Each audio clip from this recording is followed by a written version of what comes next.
Magandang umaga po sa inyong lahat. Ito po ang inyong kapatid, Brother Ronald Obidos, na bumabati sa inyo ng isang magandang umaga sa ngalan po ng ating programang Sabbath in Christ at kasama ng ating kaaking kasamang si Arnold Gamboa. Ngayon po tayo dadako sa ating ikalawang paksa. Noong nakaraan na napakinggan ninyo si Arnold Gamboa na diniscuss niya ang tungkol sa gospel at ano po ang kahulugan nito. Ngayon po, ang akin pong didiscuss sa ikalawa sa ating series na gospel series ay Justification by Faith o yung tinatawag na pag-aaring ganap ng Diyos sa mga makasalanan. Paano ba mangyayari ito?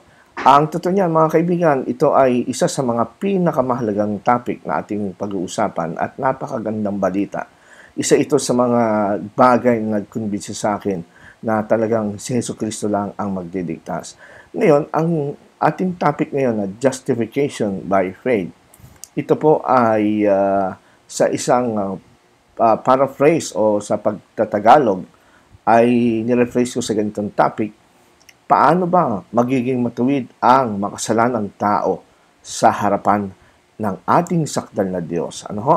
Isang magandang tanong ito, lalo na sa atin na parang nahihirapan tayong maglingkod sa Diyos, makalapit sa Diyos, nawalan tayo ng pag-asa dahil sa dami na ng kasalanan nating nagagawa. Paano pa ako makakaasa na ako'y tatanggapin ng Diyos? Ano ho? Yan po ang doctrine ng tinatawag nating justification by faith. Ano ho? Alamin natin, ito'y isang aspeto ng gospel. At ang basis nito ay ang gospel, walang iba kundi ang kamatayan, pagkabuhay ng ating Panginoon Kristo na siyang nagtubos sa ating mga kasalanan. Ating talata na ating pag-uusapan ngayon ay nakabatay sa Roma 3:21 at 26. Ito po ang ating pag-uusapan ngayon. At ito'y babasahin ko sa ang salita ng Diyos. Ang sabi po ay ganito, pero ngayon, inihayag na kung paano itinuturing ng Diyos na matuwid ang tao. Ito'y hindi sa pamamagitan ng pagsunod sa kautusan. Ang kautusan na mismo at ang mga propeta ang nagpapatotoo rito. Ang tao'y itinuturing ng Diyos na matuwid sa pamamagitan ng pananampalataya kay Jesucristo at walang pinapaboran ng Diyos. Kaya ang sino mang sumampalataya kay Jesucristo ay itinuturing niyang matuwid. Sapagkat ang lahat ay nagkasala at hindi naging karapat-dapat sa paningin ng Diyos. Ngunit dahil sa biyaya ng Diyos sa atin, itinuring niya tayong matuwid sa pamamagitan ni Kristo Jesus na siyang tumubos sa atin. Ito'y regalo ng Diyos. Isinugo ni Kristo, si Kristo Jesus sa mundo para ialay ang kanyang buhay. Nang sa ganon, mawala ang galit ng Diyos sa atin at sa pamamagitan ng kanyang dugo ay mapatawad ang ating mga kasalanan kung sasampalataya tayo sa Kanya. At ginawa iyon ng Diyos para ipakita na matuwid siya. Nung unay nagtimpi siya at pinalampas ang mga kasalanang ginawa ng mga tao, kahit na dapat sana'y pinarusahan na sila. Isinugo niya si Kristo para ipakita sa kasalukuyang panahon na matuwid siya. Dahil sa ginawa ng Diyos, pinatunayan niyang matuwid siya, maging sa pagtuturi niyang matuwid sa mga makasalanang sasampalataya kay Kristo. Napakagandang talata ito. Ito ay sinasabi nga na naka-impluwensya sa mensahe ni Martin Luther na nagpasimula ng protestante na tayo po ay inaring ganap. We are justified by our faith to our Lord Jesus Christ. Hindi dahil daw sa ating mga gawa at hindi itinuturing ng Diyos na tayo ay makasalanan once na tayo po ay na kay Kristo. At ito ay pag-uusapan natin ngayon sa loob ng maikling panahon. Samahan niyo po ako sa ating pag-aaral. Atin po naman talakayin ang napakahalagang punto na ito sapagkat marami po ang nalilito at hindi naunawaan ang topic na ito. Kaya i-define natin ano ba ibig sabihin ng justification, no? O yung tinatawag na pag-aaring ganap sa atin ng ating Panginoon. At po ang sinasabi, justification, ano ba ang meaning nito? It is a legal word used in court proceedings when a person is declared not guilty or acquitted of all the charges of sin. Ano? Ito palang word na justification o pag-aaring ganap ay ginagamit kahit noon during the Bible times bilang legal word. Pag sinabing legal word, ginagamit ito sa mga korte, hukuman, na kung saan ang isang tao ay dineklara na hindi siya guilty o na-acquit siya sa lahat ng mga charges na kasalanan na kanyang ginawa at sinasabing kanyang ginawa. At para maintindihan natin ang meaning nito, ay kuha tayo ng isang halimbawa sa totoong buhay sa ating panahon. Nabalitaan niyo siguro yung naging controversial na kung saan si Presidente Duterte nag-grant siya sa isang Amerikano na akusahan ng murder sa isang Pilipino na si Pemberton, no? Isang sundalo, na binigyan siya ng absolute pardon amidst outcry over early release. No? 10 taon kasi siyang sinentensyahan na makulong dahil sa kasong pagpatay. At nagulat ang mga tao, bakit bigla siyang binigyan at grinant ng tinatawag na absolute pardon ni Pangulong Duterte. Ano ba ibig sabihin ba sa ating legal terms ng absolute pardon at kailan ito ginagamit?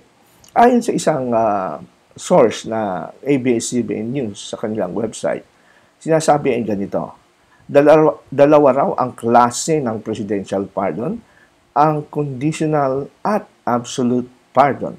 Sa conditional pardon, palalayain ang nabilanggo, ngunit may ilang mga kondisyon, tulad na lang ng restriktong pagbisita sa mga otoridad sa kaling pakawalan siya. At sabi naman dito, masasabi namang napatawan ng absolute pardon ang isang bilanggo kapag naibalik na ang kanyang civil rights kasama ang karapatan niyang tumakbo sa eleksyon. Mawawala rin ang criminal record ng naaresto sa kanyang NBI clearance. Sabi ni Attorney Campanilla, Claire Castro pala, doon sa kanyang programang Usapang Di Campanilla, ito yung walang anumang kondisyon. Yung civil rights at political rights mo ay maibabalik. So, pwede kang kumandidato. Parang wala kang naging kasalanan. Yan ang paliwanag ni Attorney Claire Castro. So, ang absolute pardon, nahahawig ito sa ating paksa na pag-uusapan ngayon, na justification. Justification. Meron silang pagkakahawig, itong justification, absolute pardon, sa terms nating mga tao, lalo na sa ating batas dito sa Pilipinas at sa ibang bansa. Pag ikaw pala ay nabigyan ng absolute pardon at ikaw ay may, kahit yung criminal record mo, mawawala sa NBI, no? Mawawala ang record mo at tinatawag na walang anumang kondisyon. Pati yung civil rights, political rights, pwede ka ng kumandidato. Ang maganda rito sa lahat, mga kaibigan, yung sinabi na parang wala kang naging kasalanan. Pero hindi ibig sabihin wala siyang kasalanan. Pero dahil binigyan siya ng absolute pardon, ay para siyang wala, si Pemberton, para kang walang kasalanan. As if you did not commit any sin. Yan ang privilege ng absolute pardon. Kung sa tao ay nagagawa yan, at yan at talaga ang kumbaga parang idea behind this doctrine of justification by faith sa Bible. At kung titignan natin sa banal na kasulatan, ang definition naman ng justification sa biblical justification ng Panginoon in the Bible is justification means what? Sabi rito, in the Bible, justification means the sinner or a sinner is declared or pronounced righteous with the very righteousness of God. So, in biblical terms, ito ay in-apply sa biblical terms in term na legal na justification. Ito naman ay pagtuturing na matuwid, parang absolute pardon, ano? As if this sinner committed no sins at all. Pag ang Diyos ay nagpatawad, ay tinideklara ka at ikaw ay pinopronounce na righteous. Ito ang tinatawag na righteousness of God. Ano? Yan ay nahahawig doon sa ating binanggit kanina na absolute pardon. Now, itong didilawin natin. Marami nalilito dito. Ano ba yung sabihin ng justification? Pag ikaw ba'y pinatawad at tinuring na ganap ng Diyos ay ibig sabihin Nawawala ba ang kasalanan sa iyong human nature, sa iyong pagkatao, o sa iyong character? No. Justification does not mean to make righteous. Ang justification daw hindi nangangahulugan na ikaw ay make righteous. Nagiging righteous yung ikaw mula sa makasalanan, nagiging perfect. No, hindi ko ganyan. Na literal na ikaw ay nagiging perfect by nature. No? Paul makes it very clear that the righteousness of justification is an external righteousness in Christ. Okay? Yung pagiging matuwid daw natin ay hindi nagmumula sa loob ng ating katawan o nature, kundi ito yung sa labas. At ang righteousness na ito ay makikita at makukuha lamang in Christ. External righteousness in Christ. It is a phrase used by Paul 85 times in his epistle. Sana po maliwanag po sa inyo mga kapatid sa ating gagawing pag-aaral ngayon. Pag sinabi pa lang justification by faith o nagiging matuwid sa harap ng Diyos sa pamamagitan ng pananampalataya kay Kristo, hindi ibig sabihin na from makasalanan, nagiging para bang magic, nagiging banal ka talagang literal. No, hindi pala ganon. Kaya nga, kung mapansin nyo, ang ginagamit na term ng Bible ay itinuturing ka lang na matuwid, pero hindi ka actually matuwid. Yan po ang ibig sabihin ng doctrine ng justification sa Bible. At gaya ng ating binasa kanina, ang basis ng Panginoon para ituring ka lang, pero hindi ka gawing matuwid, kundi itinuturing na matuwid ay sa pamamagitan ng iyong pananampalataya kay Kristo. Doon ka lamang magiging parang matuwid dahil kay Kristo.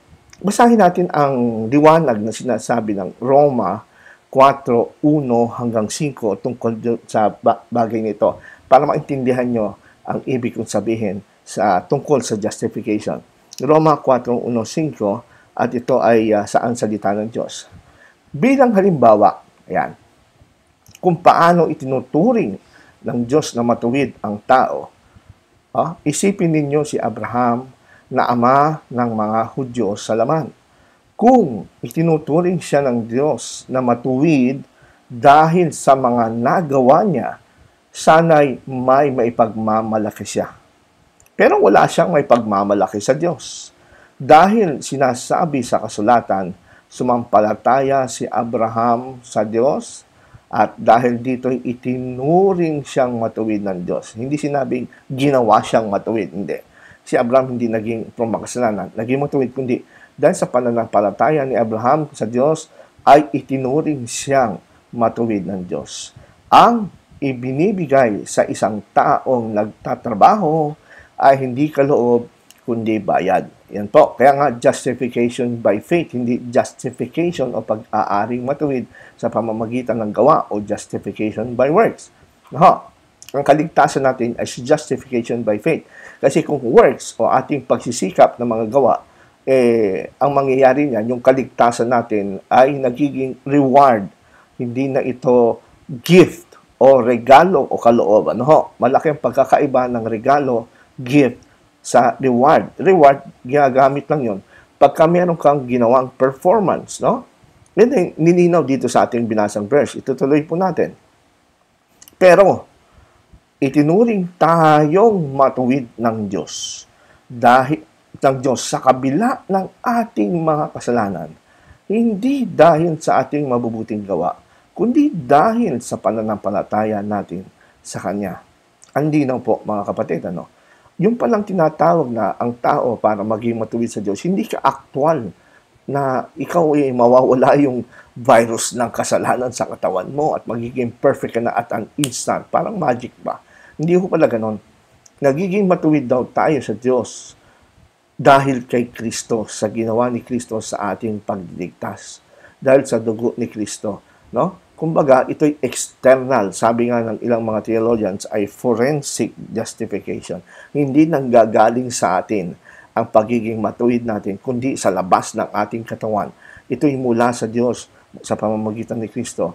Ito'y tinatawag na declared righteous. Nang dahil kay Kristo, nagiging righteous ang ating status sa harap ng Diyos. Pero at the same time, ikaw ay makasalanan pa rin, Pero dahil kay Kristo, nagiging matuwid nga. Kaya nga, sabi ni Martin Luther, simul justus et peccator. Simul justus et peccator.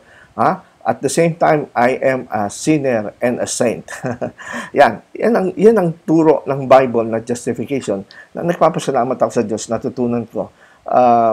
Dati hindi ko po alam yung bagay na yan. Kaya sinisikap ko noon na maging matuwid sa Diyos, maging perfect by keeping the laws, every details of the laws, mga bawal at hindi bawal na pagkain, ingat na ingat ako dyan. Kasi gusto kong maging matuwid. Pero hindi pala yun ang sinasabi ng Bible at ang doctrine and justification by faith. No?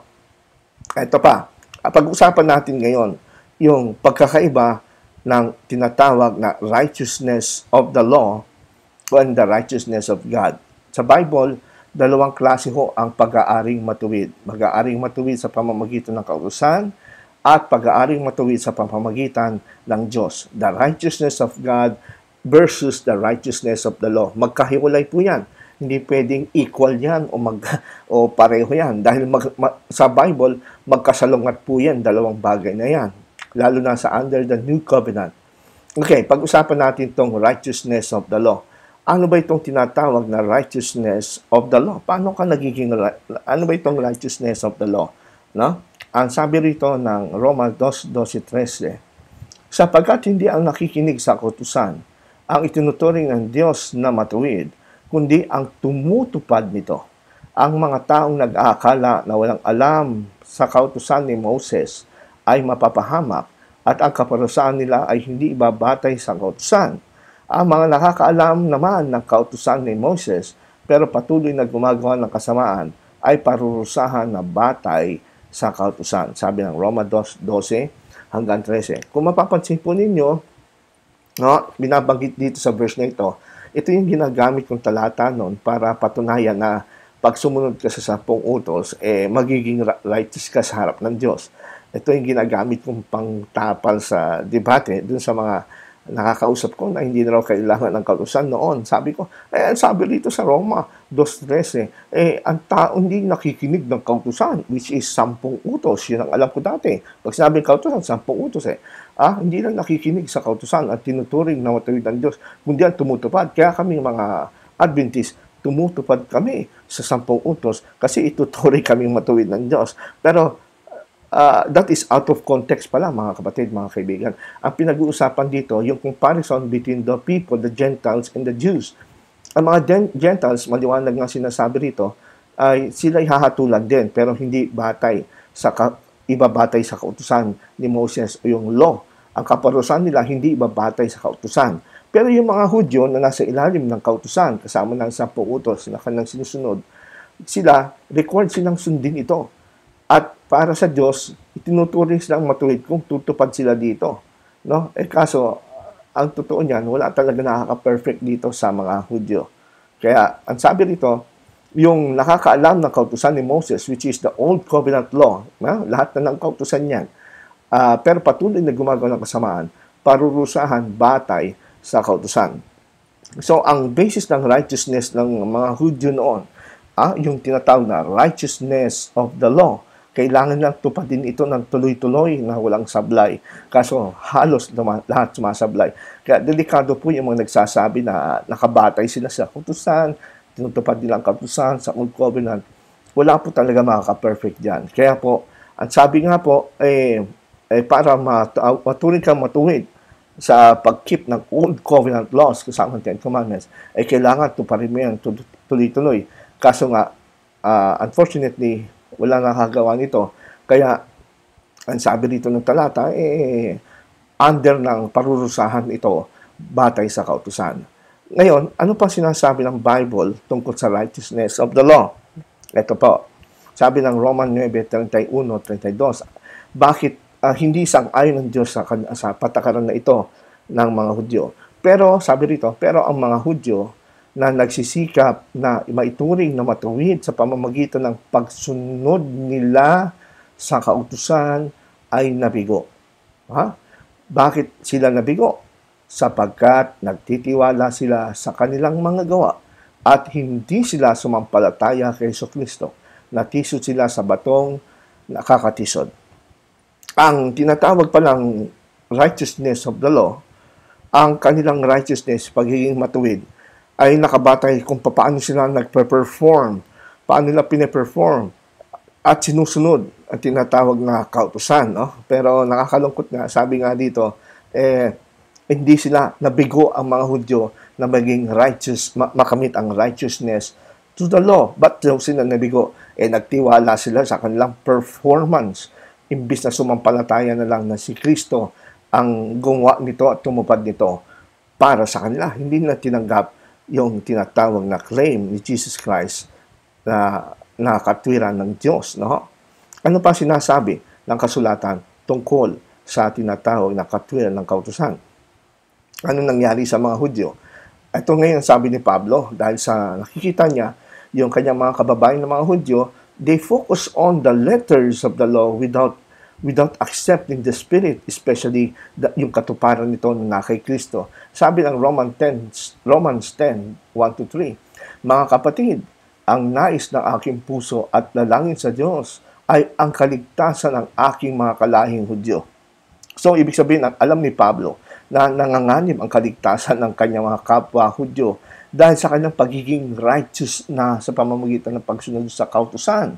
Sabi ni Pablo, ako na rin ang nakapagpapatunay na masigasig sila sa kanilang paglilingkod sa Diyos. Ganyan din po ang ginagawa ng ibang mga relihiyon ngayon sa panahon natin na nakabase ang kanilang righteousness sa Ten Commandments o yung law. Meron din silang pagsisikap, marami silang paghihirap, mga sakripisyong ginagawa sa buhay para tuparin ang kanilang sinasabing paglilingkod. Pero anong sabi ni Pablo? Natutuwa ba ang Diyos doon? Hindi.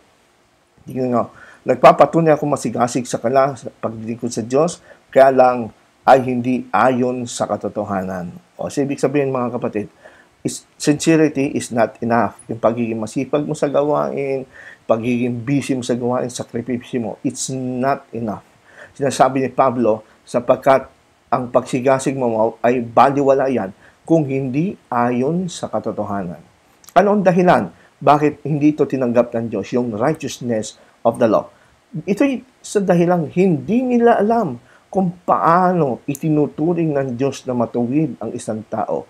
Nagsikap silang gumawa ng sariling pamamaraan sa halip na sundin nila ang pamamaraan ng Diyos. Kaya mga kaibigan, sa panahon natin, mula noon hanggang sa ngayon, sa panahon ng Bible hanggang sa ating panahon, may dalawang klaseng pamamaraan ng kaligtasan. No? Number one is righteousness of the law, yung maliligtas ka pag tumupad ka sa utos, kautusan, yung mga do's and don'ts, mga kainin mo, mga bawal dito, bawal dyan. Yan ang isa sa paraan na righteousness. Ang tawag dyan ay righteousness of the law. At yung pangalawang klase ay yung pamamaraan ng Diyos o yung righteousness of God. Talagang magkaiba yan. Hindi mo pwedeng pagsamahin yan or i-mix. Dahil pag minixan mo ng konting drops ng cyanide ang tubig, hindi mo na iinumin yan. Kaya nga po, sabi ni Pablo sa Roma 3:21, pero ngayon, ito magandang balita mga kapatid. Ito na yung righteousness of God. No? Nalaman natin yung isang uri ng righteousness of the law. Ito yung sa pamamagitan ng religious performance, mga rituals, mga bawal, do's and don'ts, no? Yun ang paraan ng tao. Nasabi ni Pablo, hindi ayon sa katotohanan. Hindi ito ang righteousness of God. Pag-usapan naman natin ngayon ang righteousness of God. Ayon sa Romans 3:21. Pero ngayon, ito maganda. Pero ngayon, but now, inihayag na, no? Ni-reveal na, minanifest na kung paano itinuturing ng Diyos na matuwid ang tao. Ito'y hindi sa pamamagitan ng pagsunod sa kautusan. Ang kautusan na mismo at ang mga propeta ang nagpapatotoo nito. Ano sinasabi ng talata sa atin mga kaibigan? Pero ngayon, but now, merong pagbabago na naganap sa panahon ng tinatawag nating New Covenant. Under the New Covenant, sa panahon ngayon, malinaw na sinabi ng Diyos ang paraan kung paano magiging matuwid ang tao sa Diyos. Hindi na yung Old Covenant na susundin mo pa at kailangan mo sundin na isa-isa ang detalye ng letra ng kautusan na gaya ng ginagawa ng mga Hudyo. Kaya hindi sila nakarating sa kaligtasan. No? Kundi ang sabi rito, pero ngayon inihayag na kung paano itinuturing ng Diyos na matuwid ang tao, ito'y hindi sa pamamagitan ng pagsunod sa kautusan, Sa Old Covenant, sa pamamagitan ng pagsunod ng kautusan, nabasa natin kanina, hindi lang tagapakinig, kundi yung tagatupad ang nagiging matuwid. Noon yun sa Old Covenant yun. Pero under the New Covenant, pero ngayon, inihayag na kung paano itinuturing na matuwid ang tao. Ito'y hindi sa pamamagitan ng pagsunod sa kautusan or performance o nung yung gawa. Ang kautusan na mismo at ang mga propeta ang nagpapatotoo dito. At kaya sabi sa verse 22 ng Romans 3, ang tao'y itinuturing ng Diyos na matuwid sa pamamagitan ng pananampalataya kay Hesukristo. Ano? Kumbaga sinasabi dito ni Pablo, ang sino ang taong makasalanan, itinuturing ka ng perfect, matuwid, sa pamamagitan ng pananampalataya mo kay Kristo. Hindi sa pamamagitan ng pagtupad mo, pagsunod mo sa kautusan. Kasama na dyan ang 10 utos.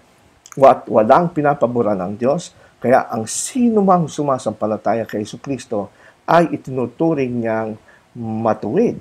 No? Laki ng pagkakaiba, no? Sabi nga ni Pablo sa Filipos 3:8-9, mas maliwanag ito. Nung bago niya makilala si Kristo, akala ni Pablo ang pagiging matuwid niya para makapunta siya sa langit ay sa pamamagitan ng pagsunod niya sa 10 utos kasama na ang mga laws sa Old Covenant.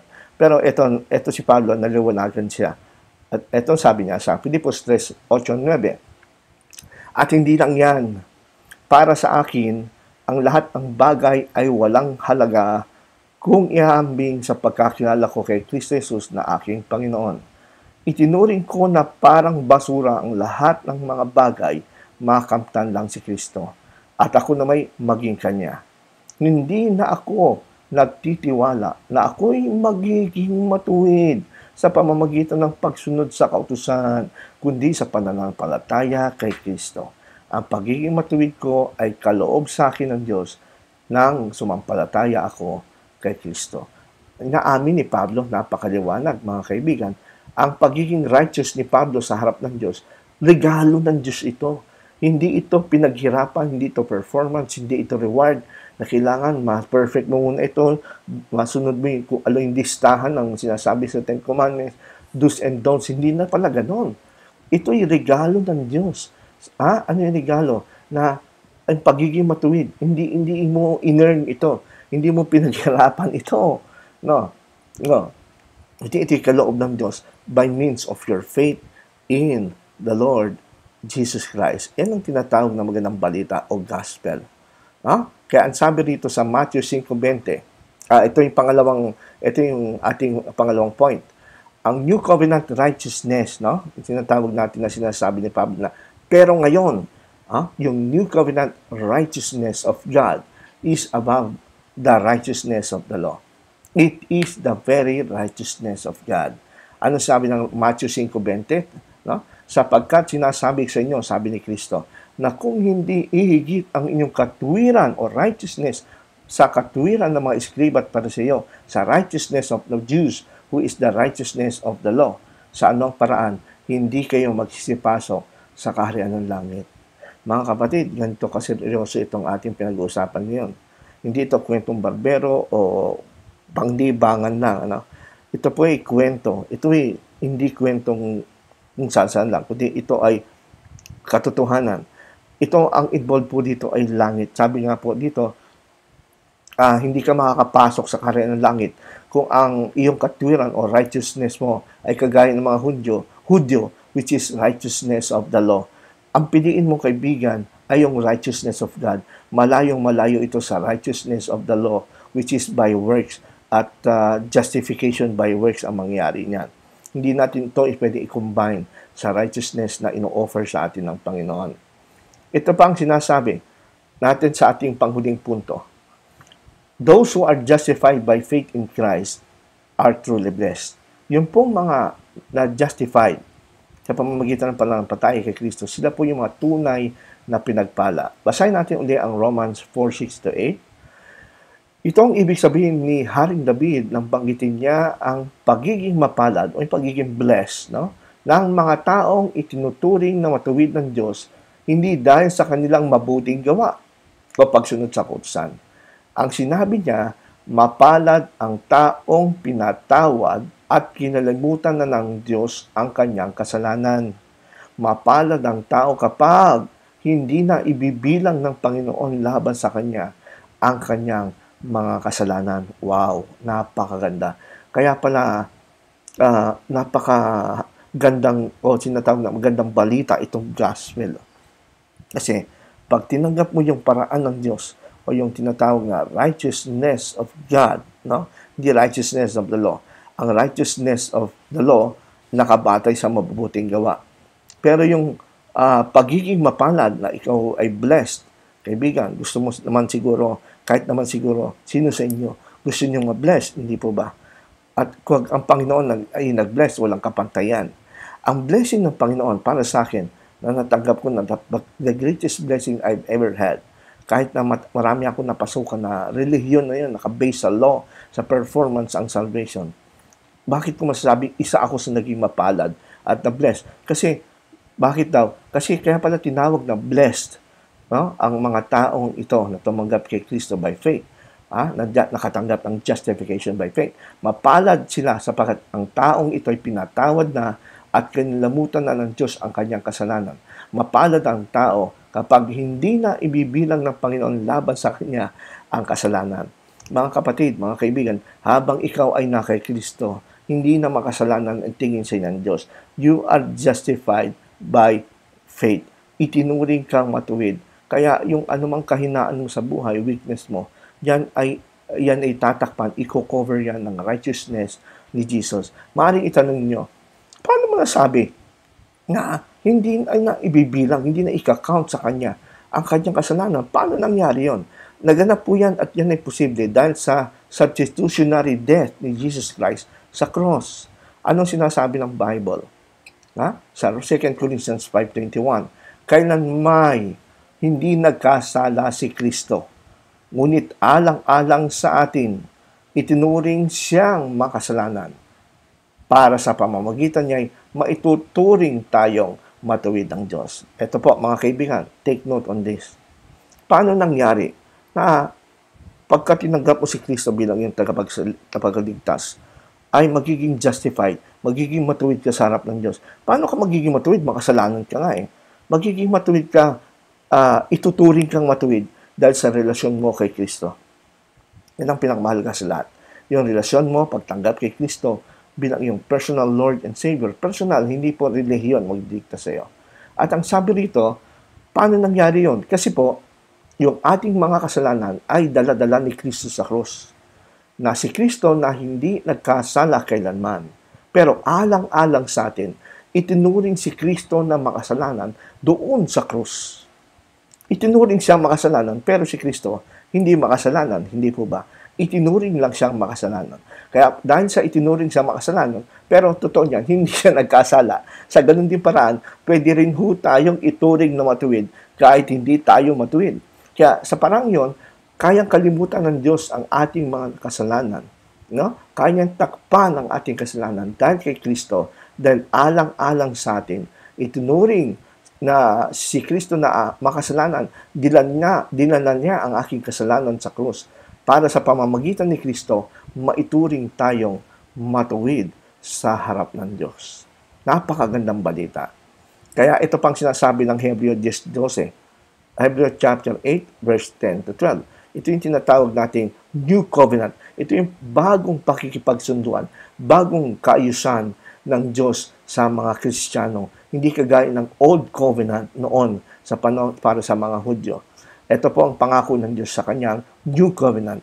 Sabi ng Diyos, sinabi pa ng Panginoon, ito ang bagong kasunduan, New Covenant, na gagawin ko sa mga pamamayan ng Israel. Pagdating ng araw na iyon, itatanim ko sa isipan nila mga utos ko, isusulat ko sa kanyang puso, ako ang magiging Diyos nila, at sila naman magiging bayan ko. Hindi na nila kailangan pangturuan ng mga kababayan o kapatid nila na kilalanin ang Panginoon, sapagkat kikilalanin nila akong lahat mula sa pinakababa hanggang sa pinakadakila. Sapagkat, ito maganda, patatawarin ko ang kasamaan nila at ililimutin ko na ang mga kasalanan nila. Wow! Ang laking ginhawa nito mga kapatid, lalo na sa inyo.